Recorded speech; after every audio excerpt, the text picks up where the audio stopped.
मंडळी, what are the three magical word? I love you. नाही नाही, तू मला आवडते.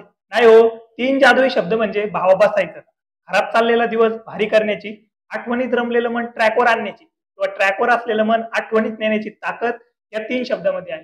या तीन शब्दामुळे भांडणं मिटतात, आनंद साजरा होतो आणि दुःखही. हा प्रश्न कुठूनही विचारण्यात आला की पुढची हालचाल एकदम फास्ट मध्ये होते. कुणाची काय आवड आणि काय निवड ही माहीत असतं आणि मग एक आनंदाचा क्षण निर्माण होतो. थोडा अर्थ कुठं तर चकण्यावर. तिथं लोकांच्या आवडी बदलतात, टेस्ट वेगळी हवी असते. एकूणच मोठा पेच प्रसंग उभा राहतो की दारू पिताना चकना कुठला खावा, लोड नाही. आज त्याचंच उत्तर या व्हिडिओत घेऊन आलोय. सुरुवातीला सगळ्यात बेसिक प्रश्न म्हणजे चकना का खायचा? काही तर आपण ऑर्डर दिल्यावर ग्लास सोबत प्लेट येते का काही चटकदार केलंय म्हणून चकना खायचा?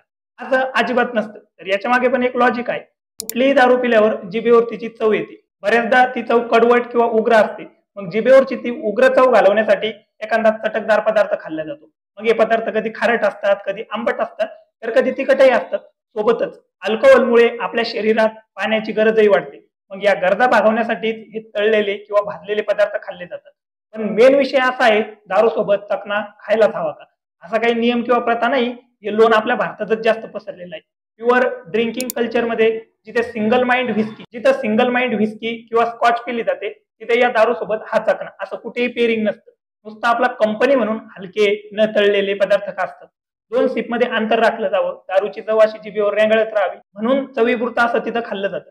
आपल्याकडे भरपूर कार्यकर्ते कसा करतात, 30चा पेक भरून त्याच्यात 60च्या मापाचं थम्सअप होतात. मग ना धड दारूची चव लागते ना स्प्राईटची.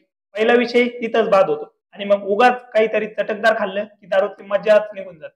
आता समजा तुम्ही चकना म्हणून वेपर्स, खारे शेंगदाणे, खारे काजू असे कुठलेही मीठ असलेले पदार्थ खात असाल तर कार्यक्रम गणला. कारण मिठामुळे तहान वाढते. अल्कोहोल इनटेक करत असल्यामुळे आधीच आपल्या शरीरात पाण्याची गरज वाढलेली असते. त्यामुळे तहान लागली म्हणून आणखी जास्त दारू पिली जाते आणि जे शरीरासाठी जास्त हानिकारक ठरू शकतं. काय खायचं नाही ते सांगितलं, आता काय खायला पाहिजे हेही सांगतो. दारू पिताना शक्यतो माइल्ड किंवा उकडलेलं अन्न खायला हवं. पण हे लक्षात घ्या की जे ड्रिंक पितोय त्याच्या विरुद्ध फूड खाण्यात काहीच पॉईंट नाही. आपल्याकडे चकना म्हणून बरेच जण तंदुरी खातात, पण ही तंदुरी व्हिस्की सोबत खावी आणि ती तंदुरी सुद्धा चटकदार किंवा अगदी जाळ काढेल अशी तिखट पण नसावी. समजा तुम्ही गोडसर चव असलेली व्हिस्की पित असाल, एखादं फळ खाऊ शकता त्या फ्रुटी व्हिस्की सोबत जाईल. सोबतच व्हेज मध्ये उकडलेले कडधान्य, बिया हा सुद्धा पर्याय आहे. आणखी खोलवर माहिती मिळवण्यासाठी wine and spirit education trust नामांकित या संस्थेतील अभ्यासक गुरुप्रसाद आगवणे यांच्याशी संपर्क केला. तेव्हा त्यांनी सांगितलं, दारू सोबत चकना खाणं हे डिमांडेड नाही तर प्रमोटेड गोष्ट आहे. भारतात दारू नाही तर चकना एन्जॉय केला जातो. दोन शिप मध्ये अंतर असावं म्हणून माइल्ड फूड खावं. पण त्याचीही पद्धत असते. म्हणजे दारूचा एक शिप घेतला, त्यासोबत थोडं खाऊन भूक भागवली, काही वेळानं पाणी पिलं आणि पोटात गेलेले फ्लेवर्स न्यूट्रल केलं की मग दुसरा घोट घ्यायचा. ही प्रोसेस फॉलो केली तर दारू आणि चकण्याचं पेअरिंग होतं. चकण्यात चांगला पर्याय म्हणजे माइल्ड चीज, कारण या चीजला स्वतःचा असा फ्लेवर नसतो. त्यामुळे चीज आपल्या ड्रिंकची चव वाढवते. नॉन व्हेज मध्ये तंदुरी हा चांगला पर्याय आहे. व्हिस्कीच्या फ्लेवरनुसार तुम्ही हाय वॉटर कंटेंट असलेले फळं किंवा चॉकलेट ट्राय करू शकता. कुठलाही चकना खाताना हे लक्षात ठेवलं पाहिजे की दारूचा फ्लेवर आणि आरोमा टिकायला हवा. चकण्यानं दारूला ओव्हर पॉवर करता कामा नये. तसं झालं तर तुम्ही ती बैठक एन्जॉय करता, दारू नाही. गुरुप्रसाद आगवणे यांनी दिलेल्या माहितीवरून थोडं वर्गीकरण करायचं म्हटलं तर थोडी स्मोकी फ्लेवरची व्हिस्की असेल तर तंदुरी, फ्रुटी फ्लेवरची व्हिस्की असेल तर बेरी, पाइनएप्पल, संत्री अशी फळं खायला हवी.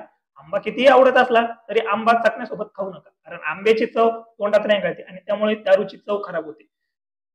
जर थोडीशी चॉकलेटी चवीची व्हिस्की असेल तर चॉकलेट ट्राय करायला हरकत नाही.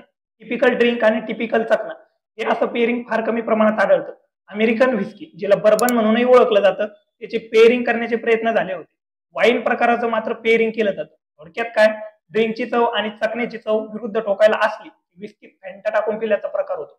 त्यामुळे पिताना एक गोष्ट लक्षात ठेवा, चकना म्हणजे खाण्याला दारूची जोड नसते, दारूला खाण्याची जोड असते. चिअर्स केल्यावर दारू एन्जॉय करा, चकना नाही.